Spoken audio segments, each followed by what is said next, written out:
کہتے سویرے سویرے آیا تو کہنے لگا حضور مجھے توبہ کرا دیں، آج کے بعد نہ جھوٹ بولوں گا، نہ حرام کھاؤں گا، نہ شراب پیوں گا۔ تو کہتے ہیں جتنے لوگ بیٹھے تھے کان کھڑے ہو گئے، کہا تجھے کیا ہوا؟ کہنے لگا 11-12 سال کا نوجوان آیا مجھے توبہ کرا گیا، چڑھتی جوانی، 11-12 سال 14-15 سال کا بچہ مجھے توبہ کرا گیا۔ تو کہتے ہیں ہم محب حیرت ہوئے کہ اتنا سا بچہ؟ تو کہتے ہیں کسی نیک باپ کا بیٹا تھا، کسی پرہیزگار ماں کا بیٹا تھا، گھر میں تربیت ہوئی۔ اتنے بچے تو خانقاہ بھی نہیں جاتے، اتنے سے بچے تھوڑی کسی ادارے کے فارغ التحصیل ہوتے ہیں، کس مدرسے سے پڑھے ہوتے ہیں؟ کہتے چھوٹی سی عمر۔ تو کہا جناب آپ کو کیسے ملا؟ تو وہ شخص کہنے لگا حضور کل میں گیا بازار، میں نے بغداد کے چوک سے 10 کلو مچھلی بھی خرید لی اور کچھ اور ضرورت کی چیزیں بھی، مہمان آنے تھے، وہ سارا کچھ خرید کے میں جب نکلا تو سامان زیادہ ہو گیا۔ چوک میں مزدور بیٹھے ہوتے تھے، میں نے کہا بھئی میرے ساتھ فلاں محلے تک سامان پہنچانا ہے۔ وہ بچہ کہنے لگا چچا اگر میں چلوں تو، میں نے اس کو ایڈریس وغیرہ بتلایا تو 3 دینار مزدوری طے ہو گئی سامان گھر پہنچانے کی۔ کہتے میرے ساتھ وہ نکلا اور جب رستہ طے کرنے لگا تو رستے میں گرمی بڑی سخت تھی، ظہر کا وقت تھا، ذرا ہم نے چند قدم اٹھائے، 2-4 گلیاں گزرے تھے کہ اذان ظہر کی آواز آنے لگی۔ تو کہتے ہیں بڑی منت کے انداز میں، بڑی گزارش کے انداز میں میری طرف دیکھا، عمر چھوٹی سی ہے، کہنے لگا چچا اگر اجازت مل جائے تو میں ظہر کی نماز پڑھ لوں۔ کہتے ہیں میں ایک جگہ پھٹے پہ بیٹھ گیا اور گپے کرنے لگا، سامان وہاں رکھا، میں نے کہا پڑھ لے نماز۔ کہتے ہیں بچہ نماز پڑھنے چلا گیا، باقی لوگ دیر سے آئے، وہ نماز پڑھ کے جلدی آ گیا۔ میں نے کہا بیٹے تو جلدی آ گیا ہے؟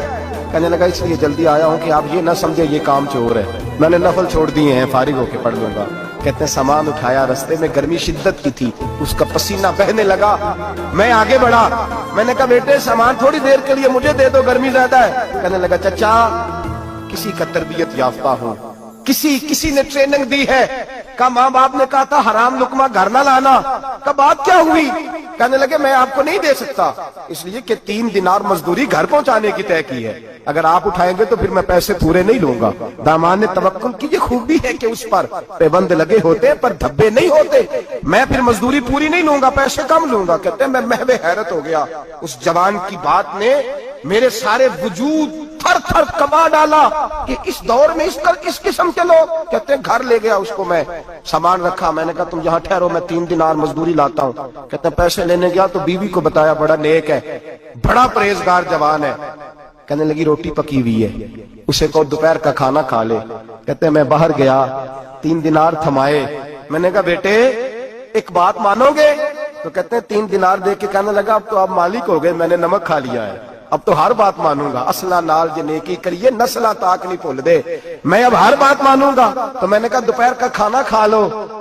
کہتے ہیں اس کی گردن جھک گئی اور بڑے دھیمے لہجے میں کہنے لگا میں نہیں کھا سکتا، میں نے روزہ رکھا ہوا ہے، روزہ رکھا ہوا ہے، نفلی روزہ رکھا ہوا ہے۔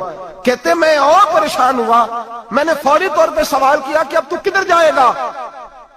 تو کہنے لگا اب میں کہیں نہیں جاؤں گا، میرے 1 دن کا خرچہ میرے ماں باپ نے جو ڈیوٹی لگائی ہے وہ 3 دینار ہے، پورا ہو گیا ہے، اب میں باقی جو وقت بچے گا یا قرآن پاک کی تلاوت کروں گا یا محمد عربی پہ درود و سلام پڑھوں گا، میں اب کوئی اور کام نہیں کروں گا۔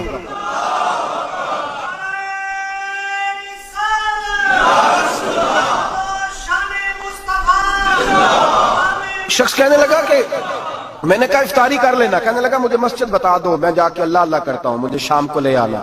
افطاری ہمارے ساتھ اس کی طے ہو گئی، مسجد چلا گیا، مغرب بعد لینے گیا تو کہنے لگا عشاء کے بعد آنا، اب تو میں نے پانی سے افطار کر لیا، کھانا کھانے جاؤں گا تو جماعت رہ جائے گی۔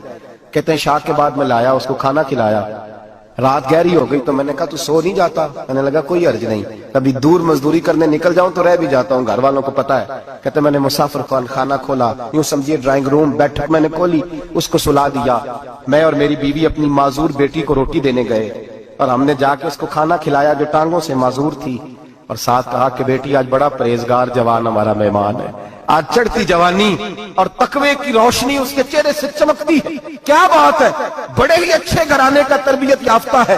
کہتے ہیں بچی کو کھانا کھلا کے لوٹے، اپنے کمرے میں سو گئے، بیٹی اپنے کمرے میں لیٹ گئی، ترس گئے تھے کہ بیٹی قدموں پہ چلے۔ تہجد کا وقت ہوا تو دروازے پہ دستک ہوئی، بڑی بے چینی کے ساتھ اٹھے میاں بیوی، کون ہے؟ بیٹی کی آواز آئی ابا جی دروازہ جلدی کھولیں۔ کہتے ہیں کلیجے پھٹنے لگے، ذہن بکھرنے لگے، سوچے ہیں کہ وہ 2-1 منٹ ہمارے اوپر پہاڑ بننے لگے، دروازہ کھولا تو وہ بیٹی جس کے لیے ترس گئے تھے کبھی چلے گی، وہ اپنی ٹانگوں پہ کھڑی ہے، کبھی دوڑ کے ادھر جاتی، کبھی دوڑ کے ادھر آتی،